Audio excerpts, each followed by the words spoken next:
ভগবান কৃষ্ণ বৃন্দাবনে যিনি বাঁশি বাজিয়েছিলেন,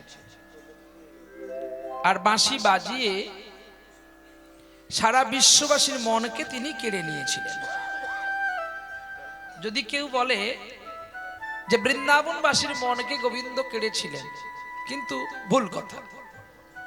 সারা বিশ্ববাসীর মনকে তিনি কেড়েছিলেন, কারণ সারা বিশ্ববাসীর মনকে যদি তিনি না কাটতেন তাহলে সারা বিশ্ববাসী কিন্তু বৃন্দাবনে যেত না।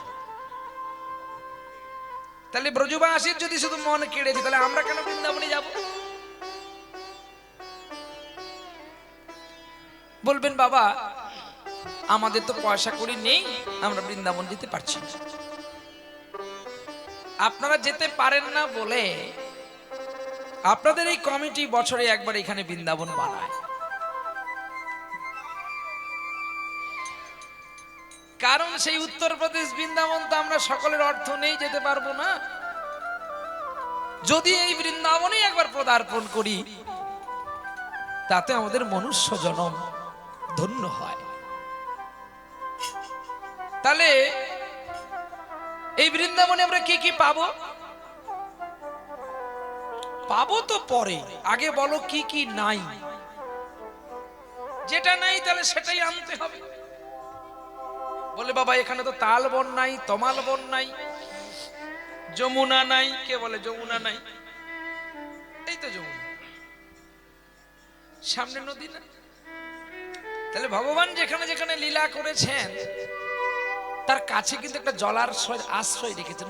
কেন না, লীলা করতে করতে প্রভু খুব কষ্ট পায়, আর সেই কষ্টের নিবারণটা গঙ্গায় গিয়ে স্নান করেন। আর গোবিন্দের প্রেমরসটা মা যমুনা তা উপভোগ করেন। বলবেন সামনে যে আমাদের বড় পুকুর আছে, না এটা হবে না। বলবে কেন?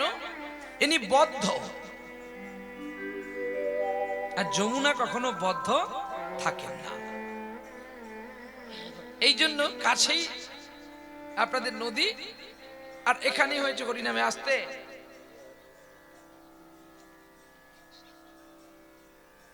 কি গন্ডগোল হয়েছে? গন্ডগোল যদি নাই তাহলে এত কথা কেন? ভালো লাগছে না বলো, তাহলে আমরা নেমে চলে যাব। হ্যাঁ, এতগুলো করে টাকা দিয়ে দিবি, একটু পরে যদি না শুনবি তাহলে ডাকলি কেন? তোদের টাকাটা তো কাজে লাগতো নাকি? আমার কথাগুলো কিন্তু ঠকঠকে, কিন্তু একটুও রস নাই। কষ্ট পেলে কাছে কর, আমার দুঃখ নাই। ওই তো নাম চলছে, ওই নাম শুনলেও তো হতো। তাহলে তোরা ব্যাঙ্গালোর যাবি কেন? কলকাতার পিজি ডাক্তারকে দেখিয়ে নিলে তো সব হয়ে যায়। বাড়িতে তো অনেক ডাক্তার আছে, দেখিয়ে নিলে তো প্যারাসিটামল দিয়ে দিবে। বাড়ির ডাক্তারও যে প্যারাসিটামল দেবে, পিজি ডাক্তারও সেটা দেবে, আর ব্যাঙ্গালোরের ডাক্তারও কিন্তু সেই ট্যাবলেটটা দেবে। শুধু তফাৎটা পাওয়ার। এই পাওয়ারের রোগ ভালো হয়, আবার পাওয়ার কম হয়ে গেলে ভালো হয় অনেক দেরিতে হয়। ততক্ষণ কলিযুগের মানুষের ধৈর্য আর সইবে না। তাই আমাদেরকে দূর থেকে এইভাবে করে ডেকে নিয়ে আনতে হয়। আমরা প্রথমে পাওয়ারটা বেশি দিয়ে রোগটাকে হাঁটিয়ে দিই, তারপরে যা হয় হোক বিশ্বাসটা মানুষের মধ্যে ধরিয়ে দিই। এই জন্য হরিনাম শুনতে গেলে একদম নীরব, নীরব থাকার দায়িত্ব আপনাদের, আর বলার দায়িত্ব আমার গোবিন্দের। আশা করি আপনারা তো এত বদমাশ নয় জগাই মাধাইর মতো। কি এত বদমাশ তো নয় বসু সবরের মতো? কি এত বদমাশ তো আপনারা নয় সবরীর মতো? তারা যেগুলো করে গেছে সেটা আপনারা করতে পারবেন না, ওরা বদমাশ ছিল। আর বদমাশের কাছেই তো ভগবান আগেই যায়। বলে কেন? বদমাশটাকে আগে আমার খাঁচায় ঢুকাতে হবে। কি আচ্ছা, মানুষ বাঘকে খাঁচায় ঢুকায় না বিড়ালকে ঢুকায় গো? হ্যাঁ, বাঘকে ঢুকায়। কেন ঢুকায়? যদি বাঘ খাঁচায় না ঢোকানো হয়, বাঘ যাকে পাবে তাকে খাবে। কি তাহলে বনে বাঘ বদমাশ, আর খাঁচার মালিককে, যিনি ফরেস্টারে থাকে, সে জানে কিভাবে বাঘটাকে গুলি করলে বাঘ বেঁচে থাকবে অথচ বাঘ মরবে না। দেখবেন বন্দুকের গুলির মাথায় একটা ইনজেকশন লাগানো আছে, ঠিক বাঘটাকে লক্ষ্য করে ফক্কা টিপে দিল আর গুলিটা গিয়ে গেঁথে গেল। আর যেই গাঁথলো, ওই গাঁথার সঙ্গে সঙ্গে ধাক্কায় ওই সিরিঞ্জের ঔষধটা বাঘের গায়ে গেল। আর যাওয়ার সঙ্গে সঙ্গে বাঘ কিছুক্ষণ পরে 5 মিনিট অপেক্ষা করে। ফরেস্টাররা 5 মিনিট 10 মিনিট অপেক্ষা করার পরে হাতে একটা লাঠি নেয়।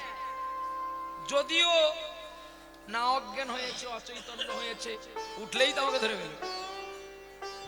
দেখবেন যে ফরেস্টার বাঘটা ধরতে যায়, তার হাতে যে লাঠিটা আছে ও দেখতে লাঠি, ও ছট যদি একবার বাঘে লাগে, বাঘের 14 পুরুষ বাঘ বলবে আমি এখান থেকে পালাই জীবনটা নিয়ে।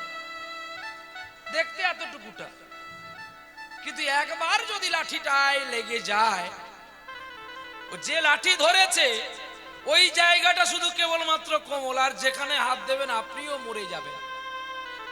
বাকি পুরো লাঠিটাই কারেন্ট দেওয়া আছে, একদম 440 ভোল্টেজ। তাই সাবধান বলে দিচ্ছি, হরিনাম একদম 440 ভোল্টেজ। অপরাধ করলে তার মাসুল আপনাকেই গুনতে হবে। কারণ আপনাদের গলায় মালা আছে, এটা কিন্তু কোমল, আর বাকিটা কিন্তু 440। যে জায়গায় অপরাধ করেন না কেন, শর্ট লাগলেই শর্ট খাবে, শুধু এই জায়গাটা ছাড়া। তাই গৌরী বল, এই জন্য বলি হরিনামে অনেক কথা বললে শর্ট লাগবে, আমার কিছু হবে না, ক্ষতি আপনাদের হবে। কি আমার তো টাইম ফুরিয়ে গেলে বাবা আমি নেমে যাব, বিলটা গুনবো, খাবো, আর নাকি ভুল বললাম? যখন শীতের কনকনে আমরা এসেছি কষ্ট ভোগ করে, আনন্দটা কেন নেব না? কলিযুগের মানুষকে তো গোবিন্দ বাঁশি শোনাবে বলেই এসেছে, তাহলে কেন শুনবেন না আপনারা? শুনে রাখেন, রামায়ণে আপনারা জানেন রামচন্দ্রের কটি ছেলে? কটি ছেলে গো? লব আর কুশ, এটাও বাহ্য মানি। আবার বলুন রামচন্দ্রের কটি ছেলে? হ্যাঁ, একজনই ছিল, এটাও বাহ্য। তাহলে মানব কোনটা? দুটা না একটা?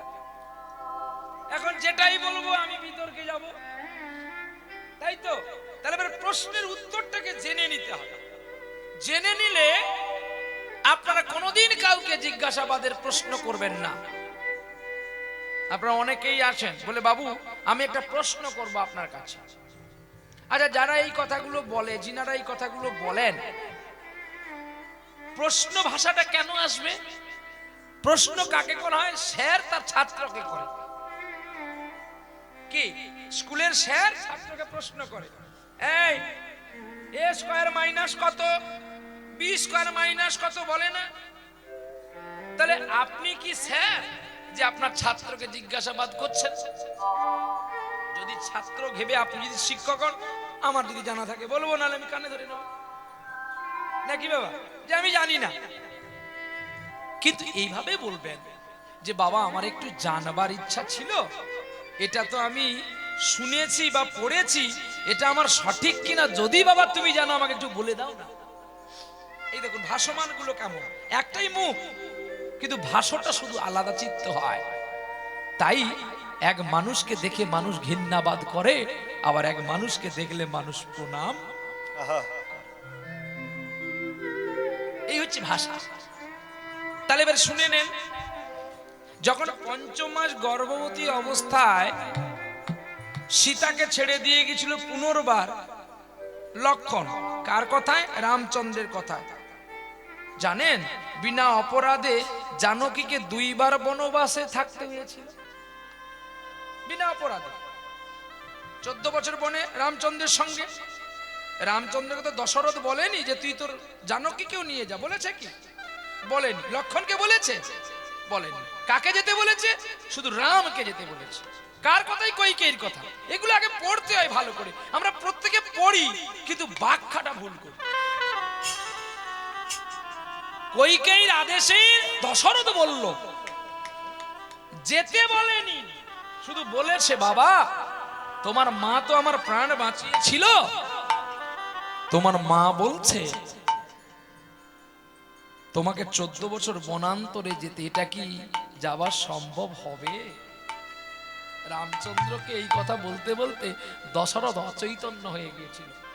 পিতার মুখে জল দিয়ে চেতনা ফিরিয়ে রামচন্দ্র বলেছিল, পুত্র তো মূত্র সম, যদি পুত্র পিতার আদেশ না পালন করে সে পুত্র নয় মূত্র, আর যদি পালন করে তবে হয়।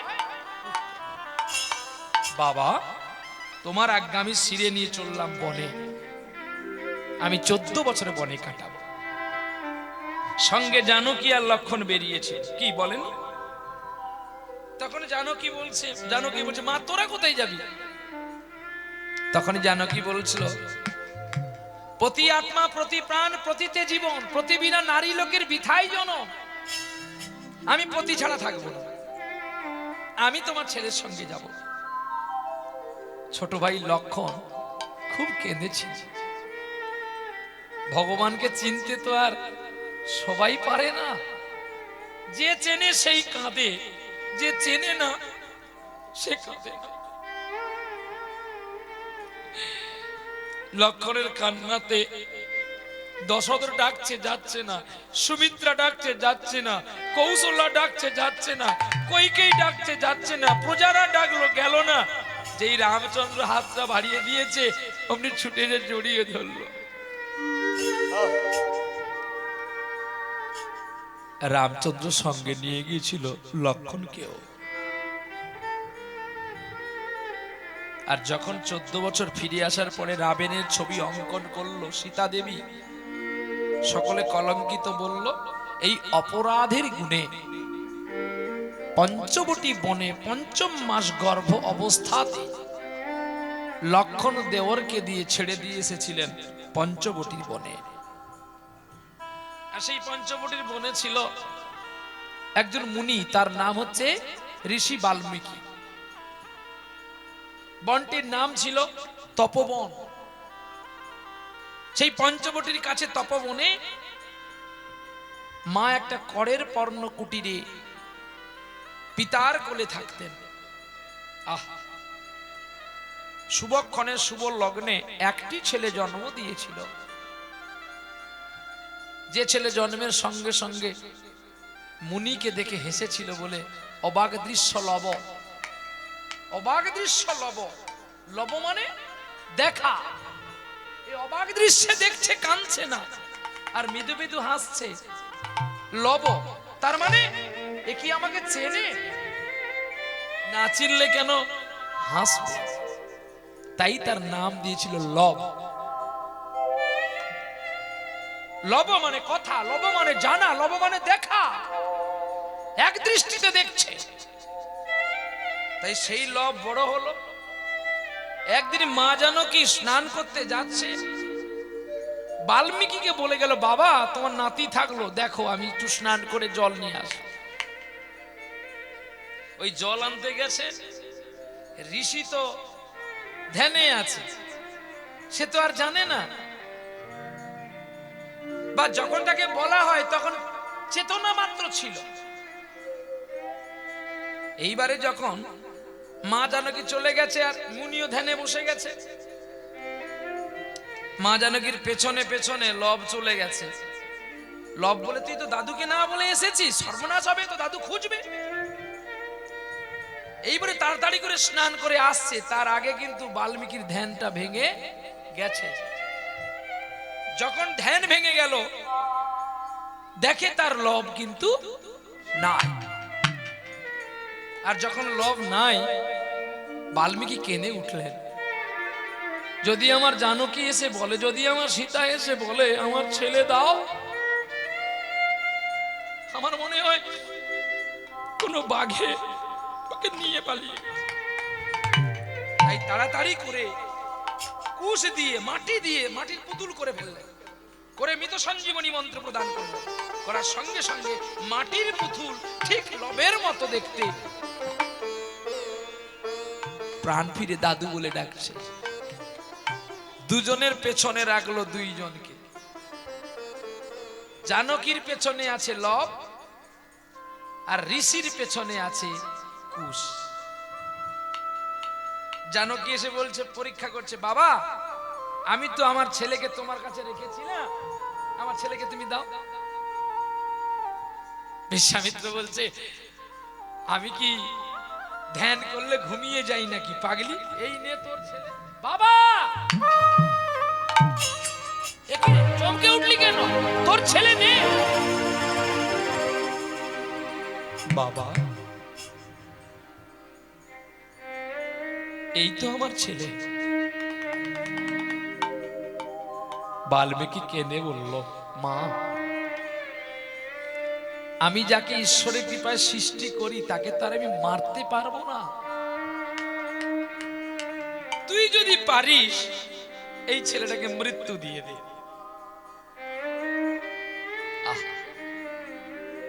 জানকী বসে পড়ল আর ছুটে মা বলে ডাকলো কুশ জানকীকে। পৃথিবীর বহিরাকাশগুলো লক্ষ্য করবেন, প্রতিটি মা তার জ্যেষ্ঠ সন্তানের প্রতি অনেকটা আদর্শ থাকে, মুখে না বললেও অন্তরটা হয়। তার কারণ শাস্ত্র তো আর মিথ্যা বলবে না। সেই থেকে হলো লব আর কুশ। তাহলে আপনাদের কথাটা ঠিক আর আমি বহির্প্রকাশ করলাম বলে ভুল কি ঠিক আপনারা বলবেন। আমি রামচন্দ্রের তাহলে পুত্র হয় এক, নয় দুই।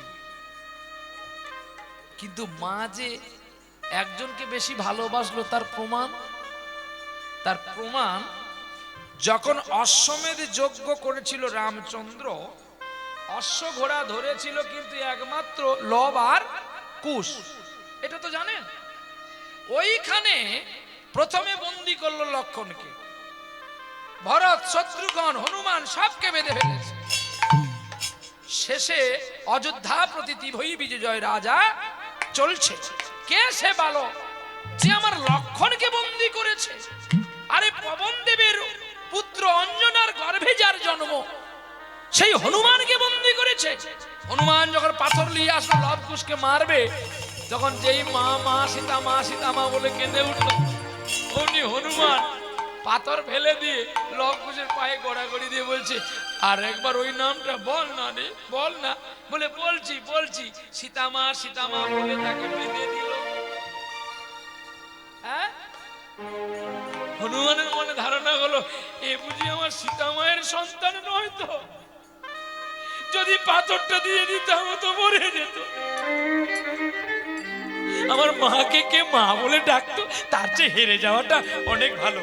চোখে কিন্তু জল, মলিন বদন, চিন্তন সুন্দর ভাবকীর্তিকা, মনে হয় যেন একটা চিন্তন অপূর্ব বৃক্ষ, কারোর শোকের ছায়ায় যেন মনে হয় ঝরে ঝরে পাতাগুলো খুলে পড়ে যাচ্ছে। মানবচিত্রের অধিকারে রামচন্দ্র যখন নামলো রথ থেকে, দুটি বালক দাঁড়িয়ে আছে। রামচন্দ্র গর্জন করে বলল, হে পুত্র, আমার এই ঘোড়া ছেড়ে দাও, লক্ষণ ভরত শত্রুঘ্ন হনুমানকে মুক্তি করে দাও। তখনই কুশ প্রতিশ্রুতিতে উত্তর দিয়েছিল, তোমার ক্ষমতা থাকে তুমি খুলে নিয়ে যাও। এই বনের মধ্যে এত ছোট বালক তোরা কেমন রে? তোদের মা বাবা কেমন রে? তোদেরকে শিক্ষা দীক্ষা না দিয়ে এই বনে পাঠিয়ে দিয়েছে। তোদের মা বাবা বোধ ভালো নয় রে, নোংরা প্রকৃতি। রাম, মুখ সামলে কথা বল।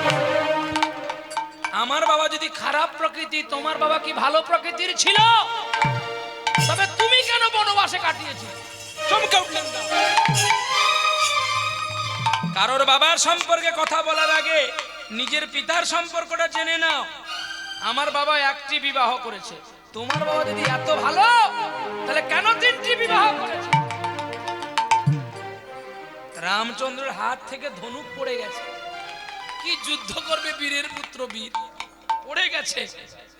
বলে আমার বাবার সম্পর্কে তোরা কথা বলছিস, জানিস আমার বাবা কে? আমার বাবা রাজা অযোধ্যায়, যার এত দানবীর রাজা। বলে চুপ করো, আর কথা বলো না। এত যদি দানবীর রাজা, এত যদি ধার্মিক, তোমার বাবা কেন অন্ধমুনিকে মেরে দিয়েছে? এক একটা কথা বলছে কুশ, রামচন্দ্রের এক একটা অঙ্গের সেলগুলোকে ডাউন করে দিচ্ছে। ভগবান তখনই ডাউনে নামে, প্রকৃতপক্ষের ভক্ত হতে হবে, তবেই কিন্তু এত আগুন পিণ্ডটা শীতল হয়। যদি সাগরের জলে সূর্যও পড়ে, সাগর শুকিয়ে যাবে, সূর্য শীতল হবে কি? হবে না। ঠিক তেমনি কোথায় শীতল হবে সূর্য? সূর্য শীতল হবে ভক্তের চোখের জলে। জবা কুসুম সংকাশ, হাতে তো একটু জল থাকে, এইটুকু জলে কি সূর্য খুশি হয়? না। এই সঙ্গে যদি একটু নয়ন গঙ্গা পড়ে, সূর্যদেব আশীর্বাদ করে, যাও তুমি কৃষ্ণ ভক্তি লাভ করো।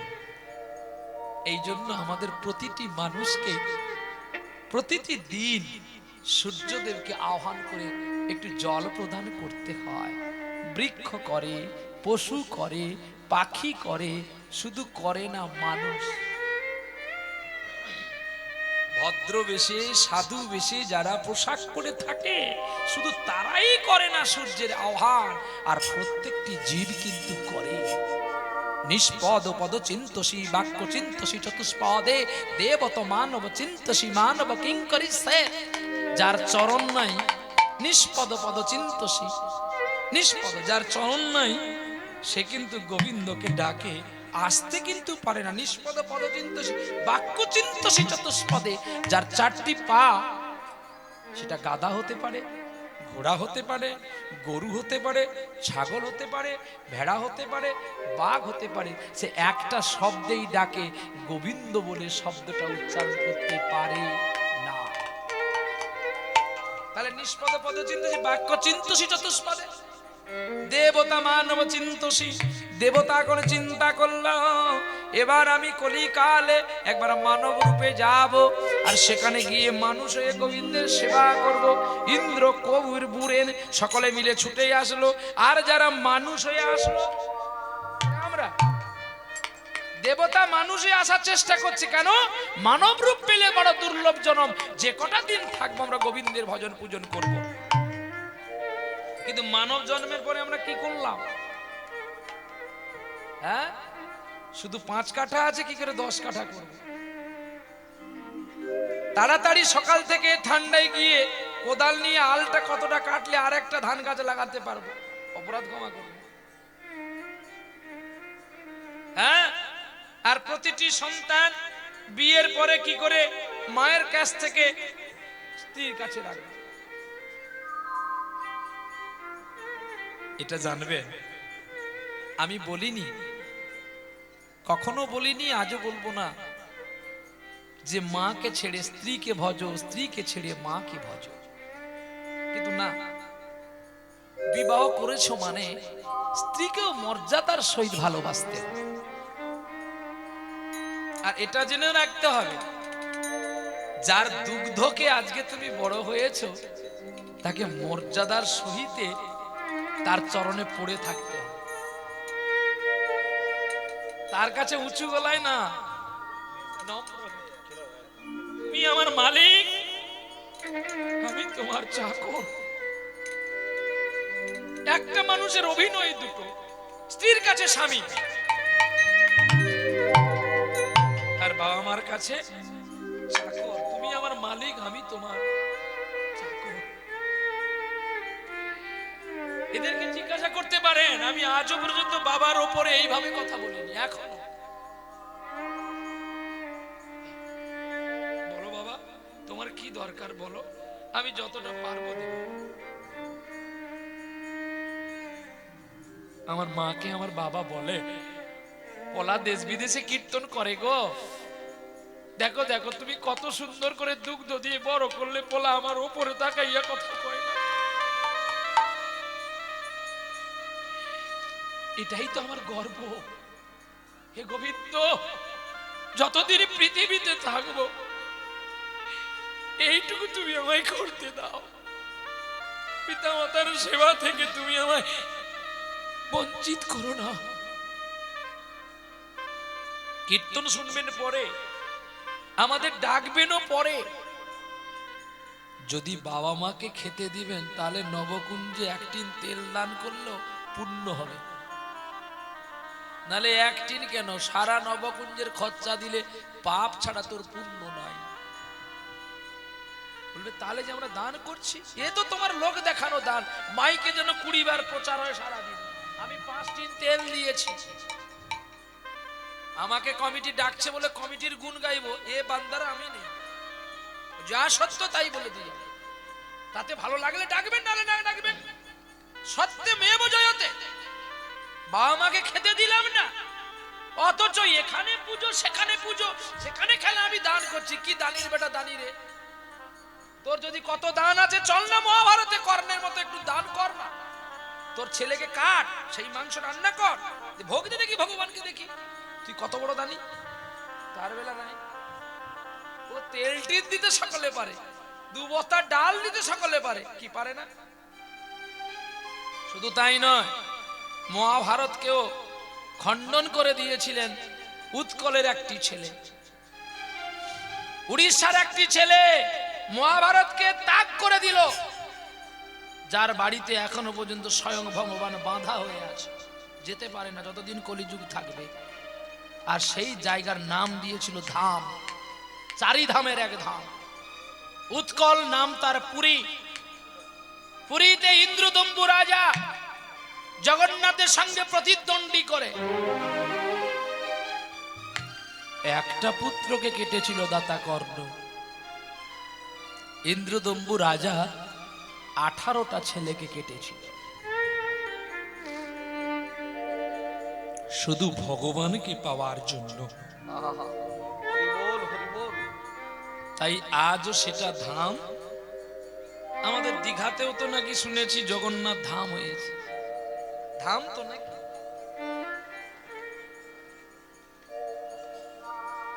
ধাম 4টা।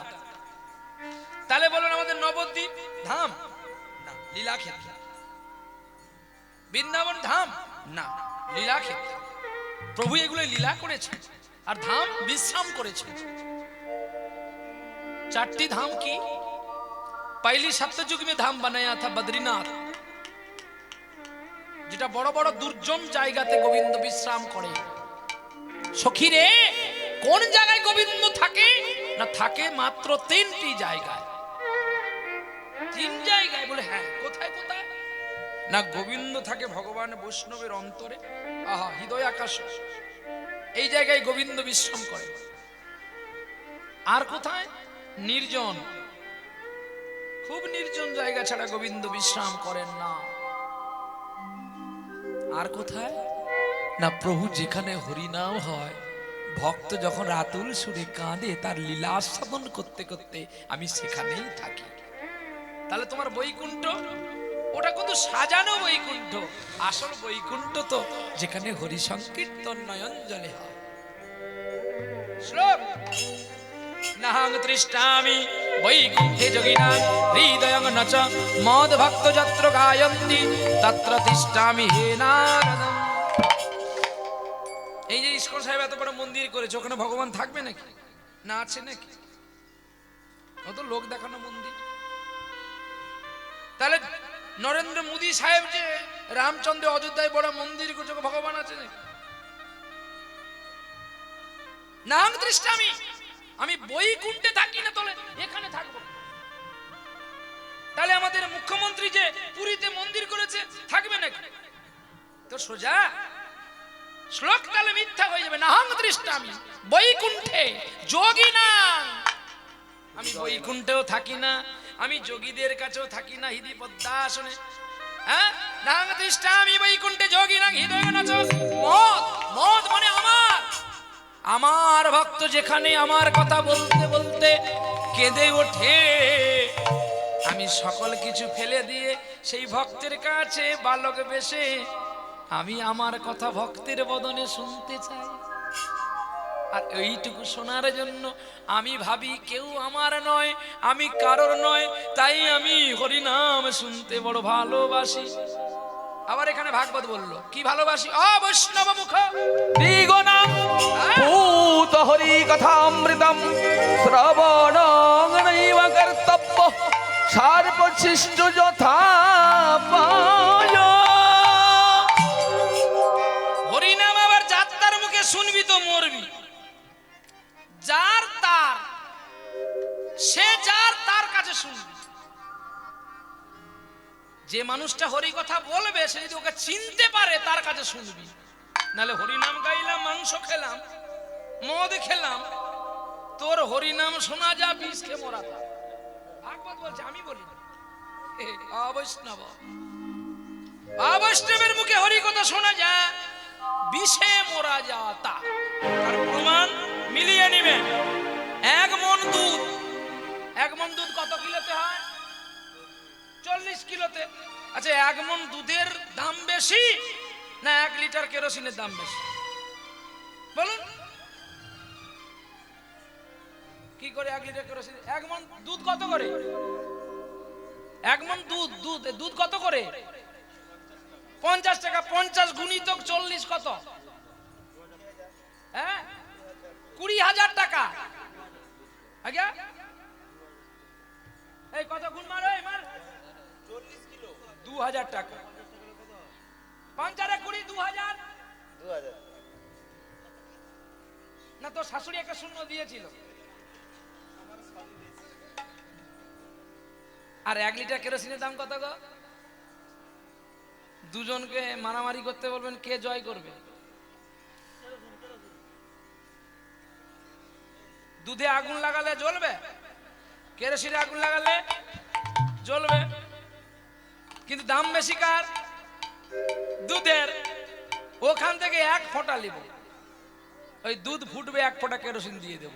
দাম কার বেশি? কাকা এত সোজা না, এ দাম সে দাম না, এ সেই দাম। 1 ফোঁটা কেরোসিন দিয়ে দিলে তোর 1 মণ দুধ ফেলে দিতে হবে। তাহলে দাম বেশি কার? যে দামি সে বেশি করে কামি। দেখবেন যে স্কুলের খুব ভালো পরীক্ষায় স্টার পেয়েছে তার ঘ্যাম বেড়ে যায়। হ্যাঁ, এইখানে একটু আগে একটা বালক বালিকা গান গাইলো, তার মা বাবা বলছে হাততালি দাও নি কেন? একটু হাততালি দাও, ছোট বাচ্চাকে উৎসাহ দাও বলছে। আর সকলে যখন হাততালি দিল, ছেলেটা ভাবলো আমি কি সুন্দর গান করেছি। কালকে সে বলাই পন্ডায় গিয়ে বলে আমি কালকে 5খানা গান করি, জানি 500 টাকা পেয়েছি। এই যে ঘ্যাম বেড়ে গেল, মাল এবারে ফাটা ডিম হয়ে গেল। ডিম যখন সেদ্ধ নয় তবু সে ভালো থাকে, ডিম সেদ্ধ হয়ে গেলে কতক্ষণ থাকবে? হয় তাকে বিক্রি করতে হবে, নাহলে ফেলে দিতে হবে। কি গো, ঠিক তেমনি জাত দিয়ে ভালো করে বাচ্চা তৈরি কর, সেদ্ধ করতে হবে না আর ডেকে বিক্রি করতে হবে না। বাচ্চা যদি ভালো হয় না, শালা বনে থাকলেও পূজা পাবে। হাততালির কথা বলতে হবে কেন গো? ভারতের বুকে পাকিস্তানে জন্ম নিয়েছিল একটি ছেলে, যার নাম ওস্তাদ বিসমিল্লাহ খাঁ সাবজি। তার বাবা তাকে ত্যাগ করে দিয়েছিল সানাই বাজাতে বলে, বাঁশি বাজাতে বলে। ভারতের বুকে এসে ভালো করে প্র্যাকটিস করে এমন প্রতিধ্বনি করে বাজালো, শুধু ইসলাম ধর্মের মানুষ নয়, সারা বিশ্ববাসী যার বাঁশি শুনে পাগল হয়েছিল। শেষে তার বাঁশি শোনার জন্য তার নিজের বাবা টিকিট কেটে ঢুকেছিল তার ছেলের বাঁশিটা শুনবে বলে। তো বাঁশি বাজানোর সম্মুখে দেখে তার বাবা বসে আছে, तो बांसी रेखे दे बोलते साहब जी मेरे को थोड़ा 1 मिनट टाइम दो ना, मेरा गुरुजी को एक प्रणाम करने दो। हाँ, स्टेज থেকে নেমে বাবাকে প্রণাম করছে, বাবা জড়িয়ে কাঁদছে বিসমিল্লাহকে জড়িয়ে। তখনই বাবাকে বলছে বিসমিল্লাহ, বাবা তুমি যদি আমাকে বের না করে দিতে, আজকে আমি বিসমিল্লাহ খান আর হতাম না, ওই বিষই থেকে যেতাম। বাবা এ বিষকে যে খেত সে মরেই যেত। নিতাই গৌরী প্রেমানন্দে হরি বল হরি বল। पिता कथा दिएছিল, बेटा सबको तो प्राण दिया लेकिन हमको क्यों मार दिया। আরে আমি তোকে ত্যাগ করেছি কিন্তু তুই আমাকে ত্যাগ করিসনি। আমি তোকে ঘরের ভেতরে মেরেছিলাম আর তুই আমাকে সবার কাছে মারলি। अरे पूछ रहे बाबा मेरा माताजी केमन है, कैसे हो। बाबा बोलছে তোর মা তুই আসার পরেই गुजर गया, मैं बड़ी अकेला हूं। বাকি জীবনটা ওস্তাদ বিসমিল্লাহ খান নিজে হাতে বাবার সেবা করেছিল। কত বড় ওস্তাদ তিনি। বাবার পায়খানাগুলোকে হাতে করে নিয়ে ফেলে দিত। বাবা বলতো ये क्या कर रहे हैं, চুপ করো বাবা মত বলো। আমিও যখন ছোটবেলায় পায়খানা করেছিলাম তুমিও এরকম করেছিলে। এইগুলো হচ্ছে ভাবকান্তি। এই ভাবকান্তি গুলো করুন তবেই তো কৃষ্ণকে পাবেন। কৃষ্ণ তো তোমার বাড়ির কাছে, এত দূরে যাবেন কেন। তাহলে নাং তৃষ্ণামি বৈকুণ্ঠে জাগি না হৃদয় কোন চমৎ ভক্তযন্ত্র গায়ন্তি। যারা গায়, যারা কাঁদে, কৃষ্ণ নামে কাঁদে, শুধু অভিনয়ে নয়, তবেই তারা ভগবানের কৃপা এবং ভক্ত কৃপা, বৈষ্ণব কৃপা লাভ। বৈষ্ণব হলাম, তিলক পড়লাম, মালা জপ করলাম আর মাছ চিংড়ি খেলাম, হবে না। এত সহজ না। গোবিন্দ পাওয়া, গোবিন্দ ভজন। দেখবেন অনেকেই আছে নামের মালা জপ করতে করতে বলাই পুন্ডায় গিয়ে বলছে ওই ফুলকপি কত করে রে, কম নে, আমাদের নবদ্বীপে সব কম দাম।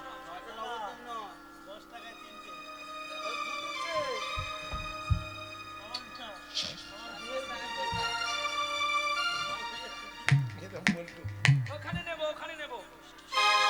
ব্যাপারটা বুঝতে পারছেন না, পারেননি। এখানে নামের মালা জপ চলছে আর সেখানে ফুলকপির দাম জিজ্ঞাসা করছে। ভগবান বলে আমি কোথায় যাব। আবার সহজ পদ্ধতি, পায়ে জুতা আছে, মোজা আছে। ভগবান পাবি না লোক দেখাবার জন্য শুধু ঝোলা নাচাচ্ছে। হ্যাঁ, আপন ভজন কথা না কইও যথা তথা আপনি আপনি হও সাবধান। ভগবানের সঙ্গে প্রেম করলে তার নাম্বার তুমি জানবে আর ওর নাম্বার শুধু ও জানবে, এছাড়া যেন আর দ্বিতীয় কেউ না জানে। তাহলে প্রেম যদি ভেঙে যায় আর তোর বিয়ে হবে না। নিতাই গৌর হরি বল। ভগবানের সঙ্গে প্রেম চিত্ত করতে গেলে আমি কি নামমালা জপি না, আমিও জপি। তাহলে কি আমি সবার কাছে ঝোলা ঝুলিয়ে জপব না। নিরজনে প্রভু, নিরজনে প্রভু তখনই খেলা করবেন, নির্জন জায়গা ছাড়া হয় না। তাহলে বলুন সবার কাছে গোবিন্দ কি করে আসে, যখন ভক্ত নীরব হয়ে ভগবানের গান শোনে, ভগবানের কথা শোনে, তখন দেখবেন আসরটায় এত লোকের মাঝখানে যেন নীরব হয়ে যায়। কি বলবেন কেমন কেমন জানেন, যারা নৌকোতে মাছ ধরতে যায় তাদেরকে দেখবেন শুধু দুপ দুপ করে আলোগুলো জ্বলে, নদীর মাঝে নৌকোগুলো থাকে, কোনো সাড়া শব্দ পাওয়া যায়। কত নৌকো কিন্তু কোনো সাড়া নেই, নীরব। ঠিক তেমনি ভক্ত অনেক থাকতে পারে, তরি অনেক থাকতে পারে, মাঝি অনেক থাকতে পারে, কিন্তু এরা তো নীরব। এইখানে কলম দিয়েছিলেন মুসলমানের ছেলে কাজী নজরুল ইসলাম। খেলেছ বিশ্বলয়ে বিরাট শিশু আন মনে খেলেছ। বিরাট মানে তাকে দেখা যায় না, তার বর্ণনা করা যায় না, তার তুলনা করা যায় না। এই বিরাট শিশুটা কে দেখেছিল? একমাত্র 18 অক্ষয়ণী সেনার মাঝখানে শুধু অর্জুন দেখেছে, আর সকলকে তো ধোঁয়া করে রেখেছে। তাই ধাম হলো পুরী ধাম। কলিযুগের ধাম হলো পুরী, দাপর যুগের ধাম হলো বদ্রীনাথের মতো একটি ধাম যেটা হলো দ্বারকা, ত্রেতা যুগের ধাম হলো রামেশ্বরম, আর সত্য যুগের ধাম হলো বদ্রীনাথ। এই ভগবানের 4টি স্থল আপনি বানাতে পারেন, সেটা আপনার ব্যক্তিগত ব্যাপার। কেবলমাত্র বোর্ডে লেখা থাকবে ধাম বলে, ভাগবতে লেখা থাকবে না। কি বাবা, এই জায়গাটা ধাম, আপনারা ধাম বলতে পারেন, বৃন্দাবন ধাম। এটা অস্থায়ী, চিরস্থায়ী কি না? চিরস্থায়ী সেটা যেটা নিত্য প্রসাদ হয় গোবিন্দের। আর যে প্রসাদ রান্না করতে স্বয়ং লক্ষ্মী আসেন। আজও পর্যন্ত প্রমাণ, জগন্নাথের প্রসাদের স্বাদ কখনো সপ্তাহে আলাদা হয়? প্রতিদিন চেঞ্জ হয়, রান্নার মেনু চেঞ্জ হয়, কিন্তু স্বাদ চেঞ্জ হয়। অপরূপ দৃশ্য। গঙ্গা স্বয়ং সমুদ্র থেকে এসেছে, সমুদ্রের জলের স্বাদ কেমন? নোনা। কিন্তু যেখানে রান্না হয় গঙ্গা আছে, ওই জলটা কিন্তু মিষ্টি, ওটাই গঙ্গা। এটাই অবাক চিত্ত, যেটা কোনো জায়গায় পাবে না, একমাত্র শ্রীক্ষেত্র পুরীতে পাবে। প্রতিদিন গোলক থেকে লক্ষ্মী আসে রান্না করলে, তারপরেই গোবিন্দ সেবা করেন। ওই জন্য প্রতিদিন প্রসাদের স্বাদ এক। প্রসাদের স্বাদ যদি এক না হতো, তাহলে একাদশী করার পরে বাবাজিরা কেন মহাপ্রসাদ না পেলে পারনা হয়? এই সেই মহাপ্রসাদ। এই জন্য তার ধাম বলা হয়, আর তার মাহাত্ম্য আছে। আপনি প্রমাণ করে নেবেন। আপনি বাড়িতে যতগুলো খান, দীঘার জগন্নাথের প্রসাদ এতগুলো খেয়ে নেবেন। কই আপনার দম আছে, চলুন তো পুরীতে এতগুলো খাবেন। হ্যাঁ, আপনার দম কিন্তু হালকা হবে। ওয়ারেন্টি নয়, প্রহ্লাদ গ্যারান্টি নয়। আমার হয়ে গেল 37 বার পুরী যাওয়া। শুধু একটা বার বলবেন, বাপের ছেলে যদি থাকেন মায়ের দুধ খেয়ে, বলে এইটুকু কুড়িয়ে এনেছিস, তাহলে তোমার হরিবল করে দিবে ভগবান। একবারই যা নিবি আর পারবি না, এটা একদম গ্যারান্টি। আর জগন্নাথের কাছে জাতির বিচার করা যায় না। এ তার একটু খেতে পারে, সে তার একটু খেতে পারে। তার প্রমাণ রেখে গিয়েছিলেন হরিদাস ঠাকুরের কাছে চৈতন্য মহাপ্রভু। আজকে যার লীলা শুনতে আপনারা এসেছেন, যেই গৌর সুন্দর, আপনারা মুসলমানকে দেখে ঘৃণা করেন, মুসলমান গোমাংস খায় বলে তাদেরকে ঘৃণা করেন। মুসলমান যদি আপনাদের ঘৃণা করে, আপনারা কোথায় যাবেন? আপনারা গরু বিক্রি করেন কেন? হ্যাঁ, বিক্রি করলে দোষ নেই, সে খেলে দোষ। প্রথম অপরাধী তো আপনি। সারা জীবন দুধ দোয়ালেন, যে গরু বিক্রি করতে পারে, ও ছেলে বউয়ের কথা মাকেও বৃদ্ধাশ্রমে বিক্রি করতে পারে। প্রেম সে বলো রাধা রানী কি জয়। খারাপ লাগছে? আগে এরকম রাগে রাগে কথাগুলো বলবো, শুনবে? চলো না, একটা লীলার মধ্যে যাই, আর নয়, তাই না? এতক্ষণ শুনে নিলাম। তাহলে ধাম চারি, চারি ধাম কি জয়, সড়ক গোস্বামী কি জয়, অষ্ট কবিরাজ কি জয়, দ্বাদশ গোপাল কি জয়, চৈতন্য মহাপ্রভু কি জয়, জগৎগুরু নিত্যানন্দ প্রভু কি জয়, আপন আপন কি জয়, আজকে নবকুঞ্জ অনুষ্ঠান কি জয়, সকল ভক্তবৃন্দ কি জয়। হৃদয় গৌর বিষ্ণু প্রিয়া প্রেমানন্দে, হৃদয় গৌর হরি হরি হরি হরি। প্রেম সে বলো রাধা রানী কি জয়। সবাই হাত তুলেছেন কি? তোকে বলতে বলছি, তোলেনি তো মায়েরা। তোর পনির খেয়ে কেমন মুখ হয়েছে না? বিশাল ফের যাবো রাত্রিবেলা। এই, এই,